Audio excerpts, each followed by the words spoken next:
I'm Philip Newman. I'm going to be talking about the puzzle that's on the screen, Palpatine's design. This was a competition puzzle for Cracking the Cryptic's Patreon recently. There were a number of really interesting and well thought out submissions. It was difficult to pick a winner. Um, in addition to announcing winners for that and discussing my solve path for the puzzle, I thought it might be interesting to talk a little bit about how a puzzle like this came to be. As Simon kind of hinted at introducing this puzzle, this is more of a discovery than a puzzle that I sat down and constructed. I certainly didn't construct it by hand. So I think it's worth talking about how that process works, in contrast to how I set other puzzles. Um, it might surprise some of you to know that I actually haven't been to sudoku for that long. Like many of you, I'm sure, at some point, I believe in late 2019, YouTube recommended a video of some random British guy solving a puzzle. And I like puzzles, even if I had never really solved Sudoku very much, apart from the occasional in-flight magazine. Um, it caught my interest, so I watched. And I don't actually remember what the first puzzle that I watched was. One early one that I watched that sticks out was the jellyfish puzzle by Sam Kappelman-Lyons. And I was struck both by the patterns that were in that puzzle, that led to the jellyfish technique appearing, um, and also in that video, Simon put that particular puzzle into a computer solver to see what it thought of it. He used Andrew Stewart's solver on Sudoku Wiki, um, and so this was kind of a revelation to me in the sense that previously I had kind of dismissed Sudoku as not being that interesting. Okay, I'm looking at a grid of numbers, um, trying to figure out the only possible place to put five in this box, for example. Okay, I'm gonna keep doing that, and eventually the grid will be filled with numbers, and I haven't really done anything that interesting to get there. So knowing that there were puzzles that not only had these advanced techniques but required them to solve them logically was very interesting to me. So I still didn't spend very much time solving puzzles, but I did start playing around with constructing puzzles, initially using Andrew's solver for that. A lot of my early puzzles, I would look at patterns. If if you're familiar with Tattooing Sunset, that puzzle kind of came to be just from putting in circular patterns of digits in the grid, and seeing what came out of it. I'm just showing an example of how one might construct a tattooing style puzzle. But yeah, I just played around with various patterns. Another common one that I would use, was just putting the digits from 1 to 9 on a diagonal and putting sequences of digits on other diagonals and eventually ending up with a unique solution. But one of the things that I discovered in doing this, and particularly as it relates to this tattooing pattern, is, for one thing, you can very quickly get a unique solution with very few digits. The pattern itself involves 9 cells arranged like this, and another 9 cells arranged like this. And it turns out that there are a lot of setups like this that you only need one more given digit, and you have a unique puzzle, a uniquely solvable puzzle. The second thing about these is that a lot of them are very hard, and I don't just mean in the Tatooine Sunset sense of requiring a huge number of swordfish. Even beyond the fish, this puzzle that I put in on the screen, I checked earlier, Andrew Solver takes a little bit of time to find a solution and uses some very complicated techniques to get there. Eventually, I was finding puzzles that Andrew Solver couldn't even do. So that got me interested in hard puzzles in general.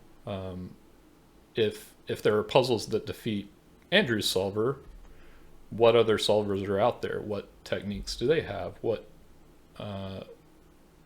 could I learn about solving?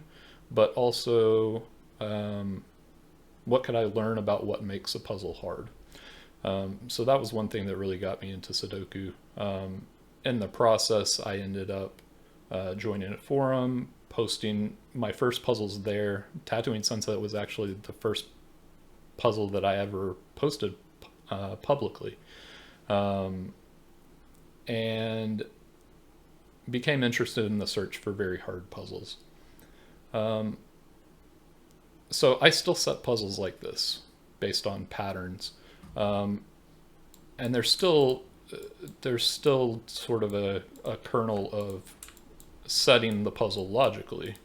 When I'm putting a pattern like this into the grid, at this point it's not just an arbitrary pattern. It's not just me messing around. I know what this is going to do in the grid. I know I have 3 1s here, and I don't have any 1s in the other group of given digits. So I'm going to have a swordfish on 1s. Same is true of 5s in the other direction. So you can use patterns like this to set up logic. And a lot of my puzzles still are constructed in that way. Sometimes I'll construct puzzles more directly. I am one of the setters that constructs the genuinely approachable Sudokus. You may know me there as Mark's nemesis. But most of the time for gas puzzles, I'll start with some particular bit of variant logic that I want to bring out and just try and use it and reuse it in slightly different ways to force deductions throughout the grid until it leads to a unique solution. And hopefully at that point, it's something that just anybody could pick up and start to figure out those logical deductions and solve the puzzle. Maybe with a bit of effort, maybe with more effort, depending on how new you are to solving, but approachable in that sense. The very hardest classic Sudokus are not typically found this way. There are a few exceptions. I've constructed some puzzles that are quite hard based around things like set equivalence theory, exosets. There are others. Shy had a exoset puzzle featured on Cracking the Cryptic. And they are quite hard if you don't know the trick. But there are puzzles that are even harder by certain metrics. So before we can get into what makes Palpatine's design and Loki special, I'm not going to say world's hardest Sudoku. Obviously, they aren't the world's hardest Sudoku if there's an expectation that a number of people will be able to solve these by hand. But what do I mean even bringing that term up? So to do that, I need to talk about one of the rating tools that's used. When I moved on from Andrew's solver, there are a number of other tools that ultimately have the same issue of running out of techniques at some point. There is one fairly well-known one that doesn't run out of techniques. It's called Sudoku Explainer. It's a fairly old program. The original version, the version of it that everybody uses as kind of a standard, I believe, is from 2006. And there have been a number of iterations adding various techniques on top of that. But it solves every Sudoku logically. Logically here means it can show you a series of deductions that lead to some sort of elimination in the grid. Those deductions to a human may look completely bizarre and like extreme bifurcation, and in some cases they are. But how does it do that? Let's clear this. So just from a starting point, I assume if you're watching this video and if you've watched enough Cracking the Cryptic videos, you're familiar with the basics. You're familiar with ideas like hidden singles. There's only place for one, and one place for one in this box. It has to go there. You're probably familiar with pairs. If those two cells can only have 1 or 2 in them, then none of these other cells can have a 1 or a 2 in them, or it would break the puzzle. You might even be familiar with fish, X-wings, swordfish, jellyfish. If you're not, go check out Tatooine Sunset if you want more swordfish than you know what to do with. There are a number of other puzzles that have those techniques. So what do you do when you run out of techniques like that? There are a few other techniques that you might be familiar with, and just as an example there, if I can type correctly, this is a Y-wing. Simon would call this a bent triple. So what does it do? Well, it's not a regular triple. We can't conclude that the digits 1, 2, and 3 have to appear in these cells. But there are 2 cases. This could be a 1. Okay, that's one case. What if it's not a 1? Well, in that case, this is a 2. And if that's a 2, then this cell has to be a 3. And if that's a 3, then this cell has to be a 1. So what we've shown is that either this cell is a 1 or this cell is a 1. They could both be true. There's nothing wrong with this. But we know that one of these 2 cells has a 1. And if one of these 2 cells has a 1, this one definitely doesn't. So that's what a Y-wing looks like. You can get a lot more complicated than that. You can go to extremes and just have crazy chains like this, where either this is a 1 or 2, 3, 4, 5, 6, 7, a 1 over here. So I can't put 1 in this cell. That would just be a longer chain, very similar to a Y-wing. You can have more complicated things than that. You can have something called a cell-forcing chain. What's a cell-forcing chain? Well, let's say we have a setup like this. And we're going to look at this cell. This cell could be a 1. That's one possibility. If it's a 2, then this cell is a 4 and this cell is a 1. And if it's a 3, then this cell is a 5 and this cell is a 1.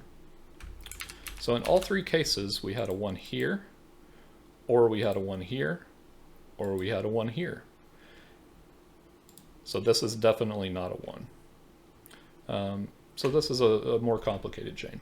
Now there's another way you can look at this, and this is more of the bifurcation approach. What would happen if we put a 1 here?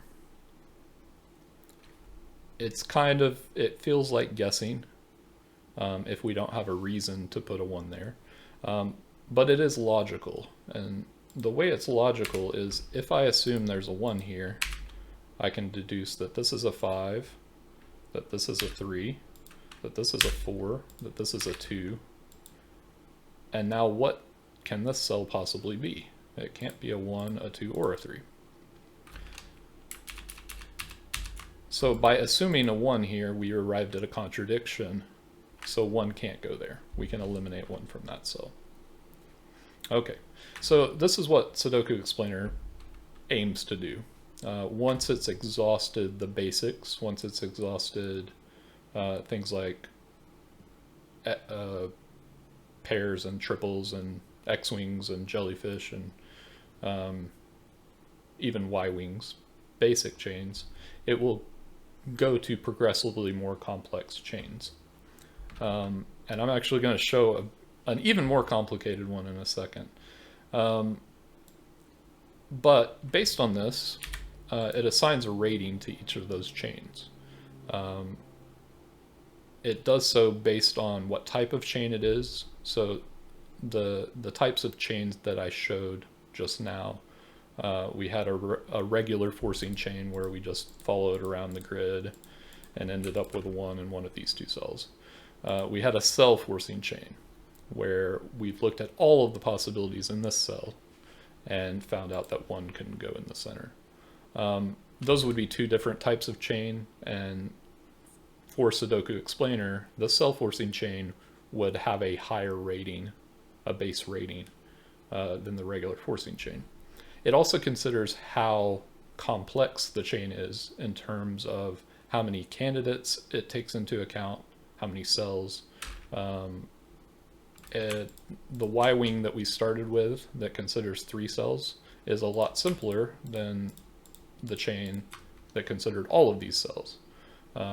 So this one would be higher rated in that sense. This scale, in theory, goes up indefinitely. You can keep adding more and more complicated chains, and eventually you can start nesting those chains. But in practice, for a 9x9 classic Sudoku, the highest rated puzzle that Sudoku Explainer has is 11.9. That's not a theoretical limit. There's no particular reason you couldn't have a 12. There just hasn't been one found. For comparison, something like a jellyfish, I believe, is a 5.2. Regular forcing chains are around high 6s, low 7s. And it just scales from there. So that's kind of how Sudoku Explainer works. The other thing to know about Sudoku Explainer versus some other rating systems is that it cares about the hardest technique in the puzzle.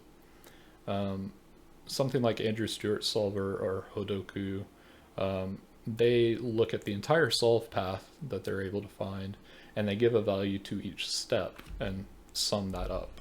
And that can tell you a lot about how hard the puzzle is for a person to solve. If you're comparing a puzzle that has 1 swordfish and then just singles to something like Tatooine Sunset that has 7 swordfish, it's going to tell you that the 7 swordfish is harder. However, it doesn't really capture what the hardest technique is that you need. It could be that you're comparing Tatooine Sunset with 7 swordfish to something that has one really, really difficult technique that a human will never ever find, but rate Tatooine Sunset higher because it has more hard steps. Sudoku Explainer doesn't do that. The way I like to think of it is Sudoku Explainer is kind of telling you how many tools you need in your toolbox to be able to solve a puzzle. If I'm solving a puzzle manually, I'm looking for singles first, then I'm looking for pairs and triples and so on, and maybe start looking at fish or short chains.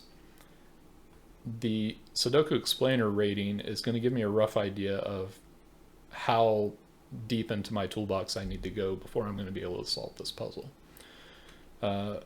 So that's why it's one of the rating systems that's used as a standard of comparison for really hard puzzles.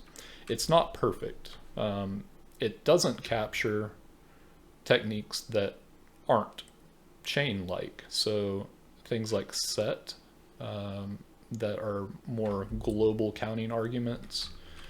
Sudoku Explainer doesn't know anything about those. So there can be puzzles that are very highly rated by Sudoku Explainer. I believe up to 11.7 even, that completely collapse to one application of set equivalence theory and are very easy puzzles once you know that technique. Same for other exotic techniques.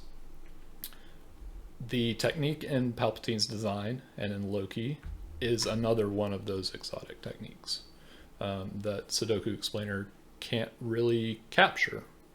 In fact, when it solves these puzzles, it's not finding the trick at all. It's not finding those same eliminations. It's using very, very complicated chains to make other eliminations to make progress on the puzzle until it simplifies to something that can get to the point that the human approachable trick can get you to immediately. So those are some limitations of Sudoku Explainer. So what's special about these puzzles? Well, Loki, I mentioned that the highest known rating is 11.9 for a 9x9 classic. Until this year, there were 9 of those known. Loki was the 10th. More correctly, a morph of Loki was the 10th. So one of the things to know about classic Sudoku in particular is the number of symmetries that it has. So for example, this is one puzzle, but if I switched rows 2 and 3, if I put this 8 here and I put this 1 here, I have a different puzzle in the sense that the given digits are in different places, but logically these are the same puzzles. All that's changed is whether I'm making deductions in row 2 or row 3. So we would consider those equivalent puzzles. They can be morphed into one another without changing the logical structure. So the original version of this puzzle that was found looked different, but it was the same puzzle logically. As it turns out, while this was the 10th that rated to an 11.9, that's actually due to a bug in Sudoku Explainer that I wasn't aware of.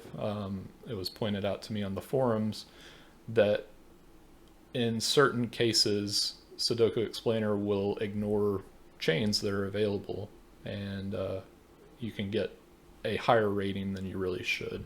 Really, this should probably be an 11.8. So in that sense, it's not even the world's hardest puzzle by Sudoku Explainer rating. However, it does have a property that is totally new. And I'll try to explain what that is in a moment. I said I was going to show a more complicated chain, and this is going to sort of get us on the path to explaining what's special about Loki and Palpatine's design. So let's look at this puzzle. This is rated 11.2.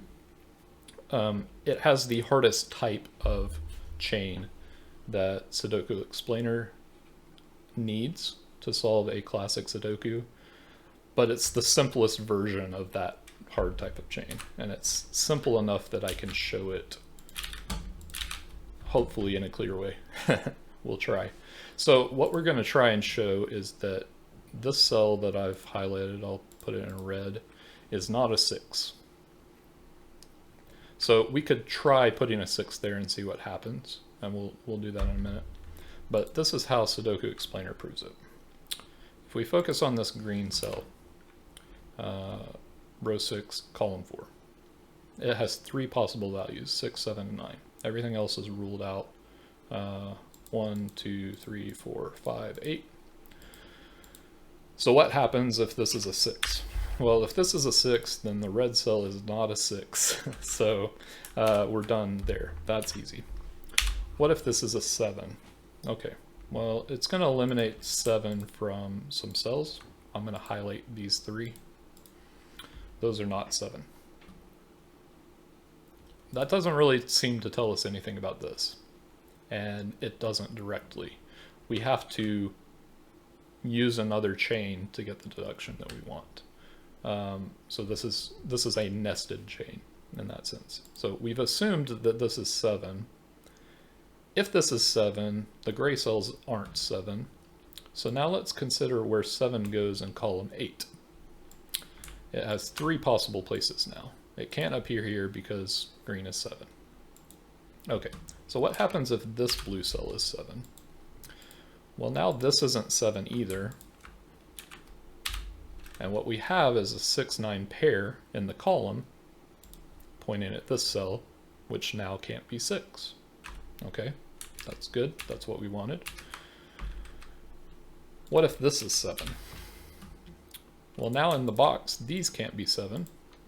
So in row 3, this is the only possible place for 7, which means, again, these two cells can't be 7, and we have a 6-9 pair pointing at the red cell. And exactly the same is true if this cell is a 7 instead. So, if green is 7, then, regardless of where the 7 is in column 8, red can't be 6. And we've proved what we set out to prove. Alright, last case, what if it's 9? Well, it turns out that everything is exactly the same. These cells can't be 9. There are 3 places for 9 in column 8. If the 9 is here, we have a 6-7 pair now. If the 9 is up here in either of these two cells, these aren't 9, so 9 is here, and again we have a 6-7 pair. So this is not 6. So what we've used is a nested chain to prove that whatever is in the green cell, the red cell cannot be 6. If we approach it from the other direction as bifurcation, basically, if we tried to put a 6 here, now we're going to get no 6 in those. We've got a 7-9 pair here, so that's not 7 or 9. And now again, we kind of have to look at what's going on in column 8 and what's going on in row 3. Whatever cell is in, whatever digit is in green can't go here. And it's also in this cell, because this is not green, so it can't go here. So we need green in one of these two cells. But also we need green in one of these 3 cells, and it can't go here because this is green. So we need green in one of these 2 cells. And that's a contradiction. We can't have 2 of whatever the green digit is in this box. So, how does all this relate to Loki? Well, whatever techniques you allow, there's this bifurcation approach where I can try a digit and see if it leads to a contradiction. In some cases, it will immediately lead to a contradiction. So, like in our simple Y-wing example, if we put a 1 here, we get a 2 here, we get a 3 here, we have a contradiction. So we had to try one digit. In something like this, we put a 6 here. That wasn't enough on its own to get us to a contradiction. We had to consider what's in this cell, for example. We could try a 7 here. Now we get a 9 and a 7, and eventually we end up with 2 7s in this box. So that took 2 tries to get a contradiction. And this is a very non-rigorous way of defining this. This has been formally defined as a metric. I'm absolutely going to butcher the name, so I apologize in advance. My American eyes want to pronounce it as something like Dennis Berthier, but that is not correct. I assume it's something like Danny Berthier, perhaps. I don't speak French. I'm terrible with languages, so apologies. He has done a lot of research on Sudoku and on something called constraint satisfaction problems in general, and applying different patterns to solve them. And a while back, I believe this was in 2008, he formally stated this. He conjectured that every Sudoku can be solved with at most 2 tries. So when we're doing trial and error, we try one digit, we see where it leads us with singles. Maybe we have to try another digit, to see if that gives us a contradiction in all cases. He conjectured that all 9x9 classic Sudokus can be solved with at most a depth 2 of trial and error. To our surprise, and he was the first one to check this, he checks a lot of the hard puzzles, Loki cannot be solved with just 2 levels of trial and error. Palpatine's design also cannot be solved with just 2 levels.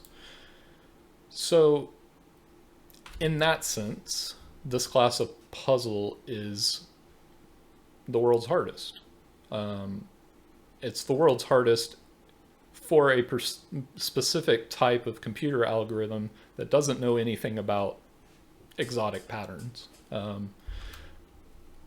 But it's interesting. I'm actually going to be writing a paper, that's my intention, on some of the details of the hard puzzle search in general and this pattern in particular. It's very interesting to me, and it's an exciting new thing in Sudoku, I think. So that's what's special about these puzzles. How did these puzzles come to be? So, unlike handcrafted puzzles, most hard puzzles are actually found by what's called neighborhood searches. If you tried to just make a puzzle randomly putting digits in the grid and checking for a unique solution and doing that over and over again, you would eventually find a puzzle with a unique solution, and chances are it wouldn't be very hard. Most puzzles seem to be solvable with just singles if you're randomly generating them. Even if you're relying on some sort of pattern, you're not very likely to have one of these 11.2 type puzzles that require a really complicated chain. The tattooing like puzzle that I showed, I think it's about a 9.0, 9.1, something like that. Even getting to 10 is fairly rare, handcrafted. So how these came to be is people started with fairly hard puzzles, and they did something called a neighborhood search on them. So what that might look like, I have this puzzle, it's called Almost Loki, and I took this puzzle and gave it a rating. Now in this case the rating was not actually that high. I didn't actually rate this. I assume it's around a 6.6, something like that. But let's say it was fairly hard and it was in my database. I took this puzzle and I removed this 5 and I added an 8 here instead. And now I can rate this puzzle. And if I rate it with Sudoku Explainer, it's going to tell me this is 11.9. Okay, wow. Is that something we should expect? Well, when we're looking at such closely related puzzles, where we've just moved one digit, there's a much better chance that the resulting puzzle is going to be at least as hard, if not harder, because it retains a lot of the same structure. Whatever's going on in these boxes that is super suspicious, it's still going on in this puzzle. I've just moved one of the digits over here. And you might be able to guess why this puzzle is so much harder for Sudoku Explainer. It's because while Loki just has 1 5 and 1 7 and no 3s, Almost Loki has an extra 5, and that might help. In fact, it does help. If you look at this puzzle and do singles on it, you actually end up with this pattern eventually. There are a lot of names for the technique that I'm about to show here.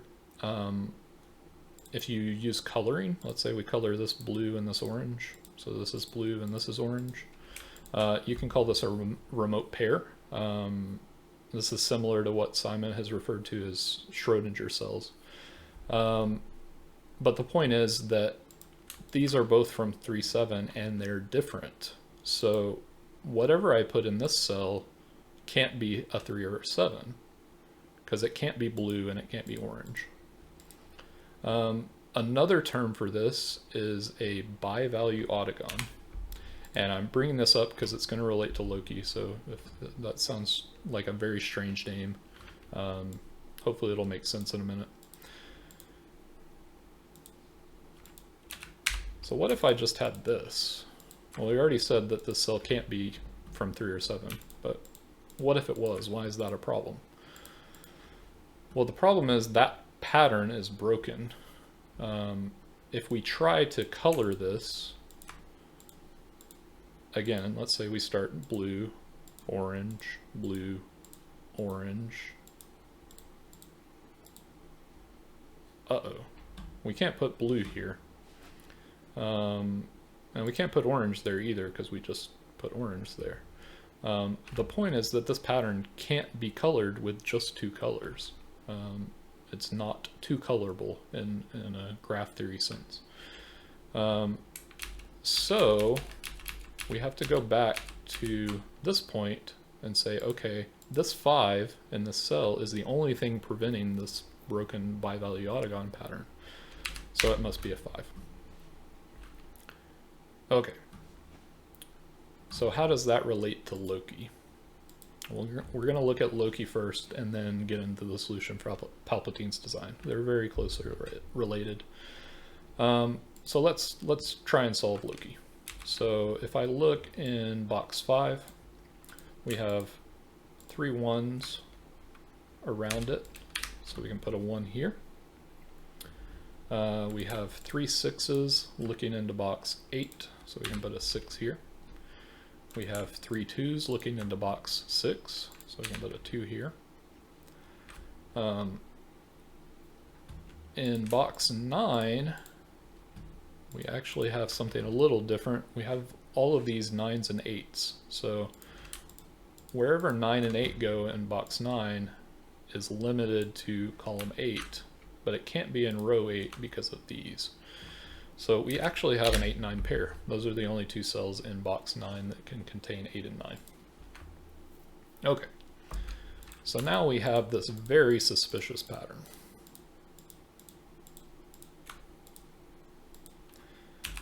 Most of these cells can only be from 3 digits, 3, 5, and 7. In fact, these 2 cells also. These 2 cells can be from 1, 3, 5, and 7. And this should look very familiar to the bi-value autogon that we just looked at. We only had 2 digits here. Well, now that we got rid of that 5, we have 3 digits. So what can we say about this? Well, based on the bi-value autogon, you might want to say that 1 can't go in one of these cells, or 1 has to go in one of these cells. Which one? It turns out that it has to go here. And the reason is this pattern is broken. This pattern can't be colored by just 3 colors. You have to have 4 digits in these cells.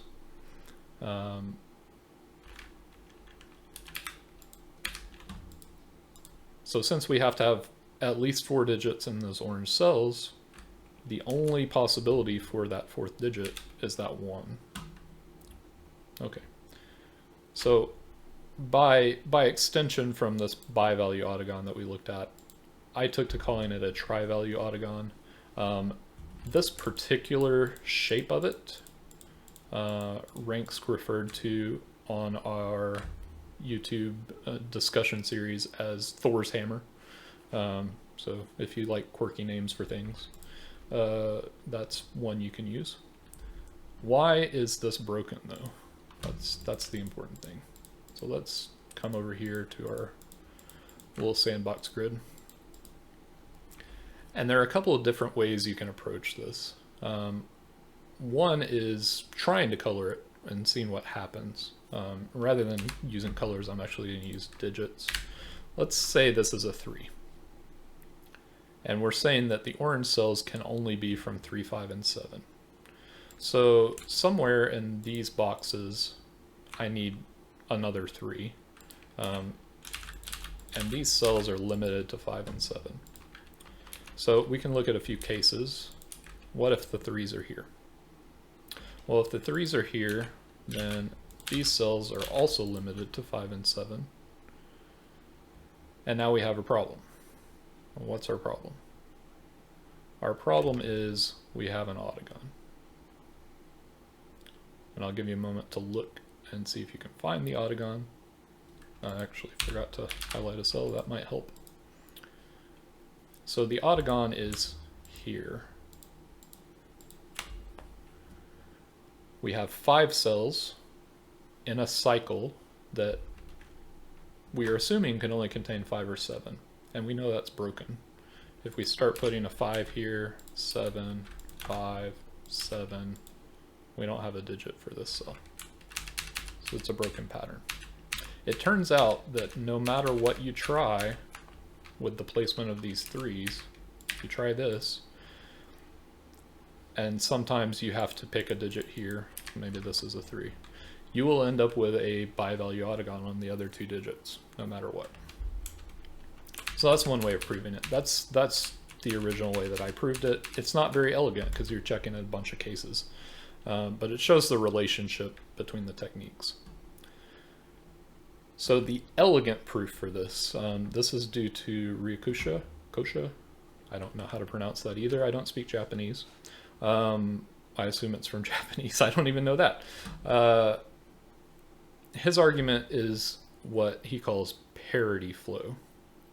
And it has to do with the permutations of digits in the boxes. So let's just start in this box. And let's say the digits are in some order. We can see that the digits are increasing as we go from left to right. 3, 5, 7. They're also increasing if we go from top to bottom. 3, 5, 7. Well, that's just one possible permutation. We could also have this. Was that increasing or decreasing? Well, if we kind of loop it, we go 3, wrap around, 5, 7. So this is still increasing as we go left to right and top to bottom. But we can have one that's decreasing. So this goes 7, loop around, 5, 3. And if you play around with this, there are 6 types of 6 orderings that you can give to the digits. 3 of them are increasing and 3 of them are decreasing, whichever direction you go. So let's say we have an increasing one. What effect does it have on this box? If I have an increasing sequence from top to bottom, what does that tell me about the sequence in box 9? Can I have a decreasing sequence? Let's try one. Let's do 7, 5, oh, 5 doesn't work there. Okay, what if we start with 5? 5, 3, that's broken. What if we start with 3? Well, that's broken. No matter what we try and do, the only way to complete this box is with another increasing sequence, either 5, 7, 3 or 7, 3, 5. So we would say these have the same parity from top to bottom. What effect does that have on this box? Well, as you might guess, from left to right, since that's how these see each other, it also has to have the same parity. So this could again be 3, 5, 7, or it could be 7, 3, 5. Either of those is fine. Now what about this box? This box is saying I need to have the same top to bottom parity as box 6 to avoid conflicts. So this box from top to bottom is increasing, so I need another increasing sequence. So for example, 3, 5, 7 would work for these 2 boxes. Now obviously it's telling me it's not going to work here. But is that always the case? And it turns out yes, it is always the case. Because from left to right, this is increasing So this also has to be increasing from left to right. And because of the orientation of these cells, we can't increase from left to right and increase from top to bottom. They go different directions. So that's the proof. It's not a very formal way of stating it, but what it amounts to in practice is that if I have an odd number of boxes where the cells are diagonally in one direction and the remaining are in the other direction, I'm going to have a broken pattern. In this case, I have one where the cells are going from bottom left to top right, and I have three where the cells are going from top left to bottom right. If I have two of each, that's fine. So something like this is totally fine. This pattern up here is not broken. If they're all going the same way, that's also not broken. If instead I had this pattern, that's not broken. Nothing wrong there. I can in fact put 5, 7, 3 like that. This is also true if it's not a strict diagonal. So this pattern would also be broken for the same reason. It's still going top left, or sorry, it's going from bottom left to top right if you cycle back. So there are a lot of different shapes that these can take. The sort of classic Thor's hammer shape is just one of them. But that's what we have in Loki. It turns out that because this pattern is broken and because we have to have a 1 here, this puzzle becomes very easy from this point. I say very easy. It's not very easy. There are still some tricks that you need. But compared to the 11.9 that it was, it's a lot easier. There are still some tricks. Feel free to try this puzzle if you want to find those tricks. Okay. So what about Palpatine's design? Well, let's start with singles. So we have 7s pointing into box 1. Are going to place a 7 here. We have 5s pointing into box 1, placing a 5 here. We have 4s pointing into box 2, placing a 4 here. And just like in Loki, we have a hidden pair in box 5 this time. That has to be a 6-9 pair. Those are the only two cells that can contain 6 and 9. Okay, so we can already see we have the start of this pattern at the top. We have cells in boxes 1 and 2 that can only be 1, 2, or 3. They span all of the rows and all of the columns in their boxes. What about the other two boxes? Well, in this box, we don't have a 4. 4 can't go here or here, but we could have a 4 in one of those cells, along with 1, 2, 3. In this box, we have a 7 looking here and a 7 looking here. So we could have a 7 in these two cells, along with 1, 2, 3. So this time, we don't just have one cell that's acting as a guardian, we have 2. If neither of these cells was 4 or 7, we would have a broken pattern again. So here's our broken pattern. And if you want to stop and prove that to yourself, feel free. It's a very similar argument to what we just went through with Loki. The only difference is the actual positioning of the cells in this box. Okay, so what does that tell us? Well, it doesn't give us a digit. It doesn't let us eliminate 1, 2, 3 from either of these cells yet. But it does tell us that there is a 4 in this cell or there's a 7 in this cell. So what can we do with that? There were two main approaches in the solutions that were sent. One approach was to just prove that this can't be a 4. So how did people do that? I found this pretty interesting. If this were a 4, then this is not a 4. And now look what we have in column 1. We have a 1, 2, 3 triple. We also have 9, 6, and 7. Here we have an 8. So this cell in particular can be a 4 or a 5. Over here in box 9, we have 2, 3, 6, 7, 8, 9. This can be a 1 or a 4, and this can be a 1, 4, or 5. So that gives us a triple here. Okay.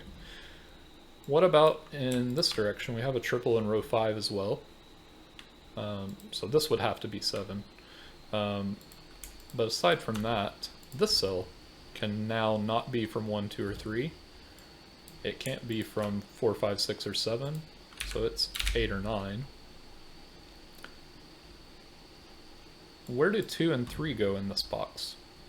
They can't go, or sorry, in the column. They can't go here. There's only 2 places left.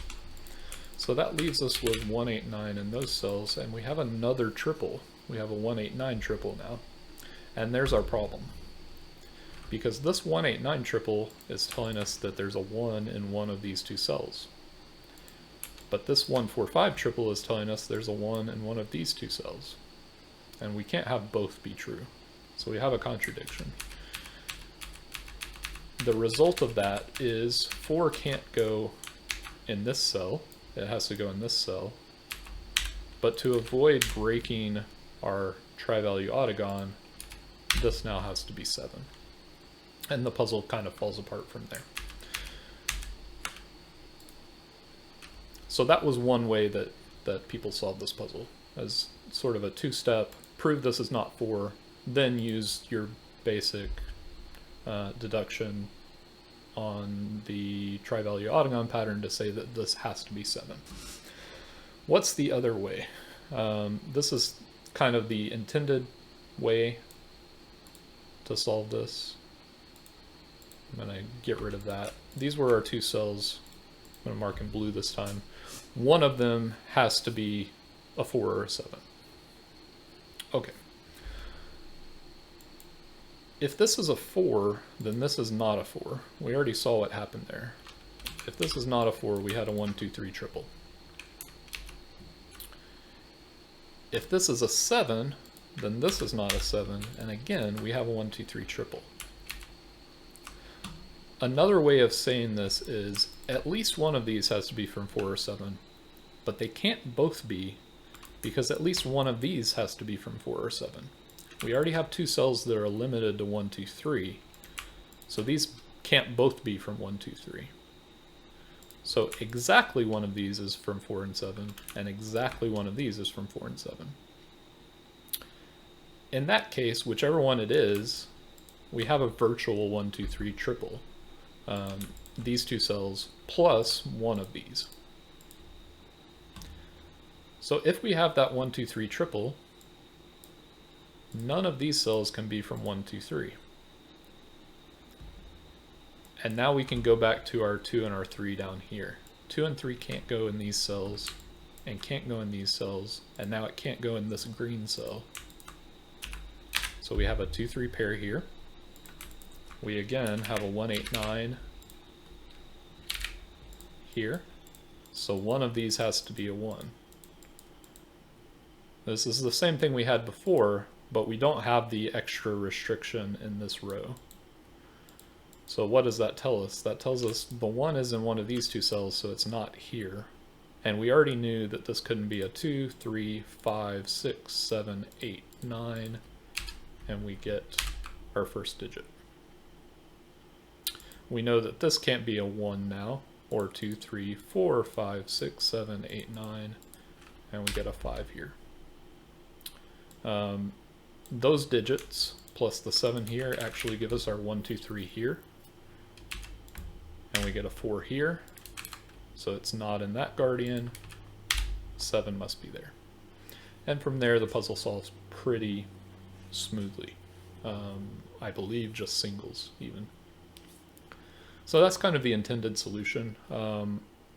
I had some people wondering why I named it what I did. I had one very interesting guess as to why I named this puzzle. It had something to do with, I believe, this row, which is relevant, and maybe this column. I'm not sure.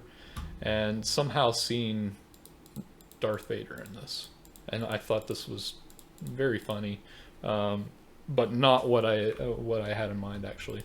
What I had in mind was more this shape here, reminding me of the not yet completed Death Star in Return of the Jedi, and this being the super laser surprising the rebels. So everything was proceeding according to Palpatine's design. That's where the name came from. So that's how you solve the puzzle. So as far as winners, this was very tough. There were a lot of good submissions, a lot of people that nailed the parity logic even, or alternate proofs of why the pattern is broken. Quite a few video submissions as well. The solution that I chose as the winner for solve path is from a user named Pulsar77, whose real name I believe is Emmanuel. And I'm just going to show part of that real quick. They labeled the cells of the pattern, you can see here. But they also looked at how they are linked together as a graph. And so this is very interesting. You can actually use something like this to prove that the pattern is broken as well. You'll notice what they've labeled I, J, K, L kind of form this rectangle, and the remaining cells form a loop among all 8 cells. But they also have connections within the boxes, and it forms this very pretty pattern that is slightly marred by this asymmetry here. And that asymmetry comes from the fact that A and E right here aren't in their symmetrical positions. If the A was here and the E was here, then this graph would be completely symmetrical. But because this one diagonal is not symmetrical, or another way of putting it, because we have an odd number of diagonals in this direction and in the other direction, we get this asymmetric graph. And they showed if you try and color it, you might end up with something like this, where you just can't do it with 3 colors. They did offer a proof as well. This is just an example that it's not 3 colorable, but they actually showed a proof that this graph can't be 3 colorable. So I thought that was very good. They used the 1, 2, 3 triple, placed 4, 5, etc. So I thought that was the most detailed proof, along with the graphs, so that's why I picked it. I could have picked several other ones. I wanted to mention one video solution from Andre of Sudoku Plus. I believe does Sudoku videos in Russian language, if that's of interest to anybody. Gave a very detailed explanation as well in his video. That was very impressive. The last solution that I want to highlight, this gets the award for funniest solution, and this is from Bill Murphy. Bill has had a number of puzzles featured on Cracking the Cryptic, and throughout his solution just cracked me up, talking about using the car ride to remember seeing this pattern. Ranks and I have discussed this on YouTube a couple of times, and just quotes like this: "The idea with Thor's hammer is, of course, it's like me and Mary Elizabeth Winstead. This can't happen ever. The number of references to Mary Elizabeth Winstead just cracked me up. I'm sure she is a avid viewer of Cracking the Cryptic, and I'm sure she will be very impressed by Bill's solving this puzzle. So hopefully that helps you out, Bill. I believe that's everything I have. I hope you found the puzzle interesting. I very much appreciated all the kind comments about the puzzle and people solving it and finding interesting things about Sudoku. That's really what drew me to Sudoku in the first place, is all the interesting things that you can show that just aren't obvious that they should be there just from placing digits in a grid. So I hope you find some of that too in your solving. Thank you for watching.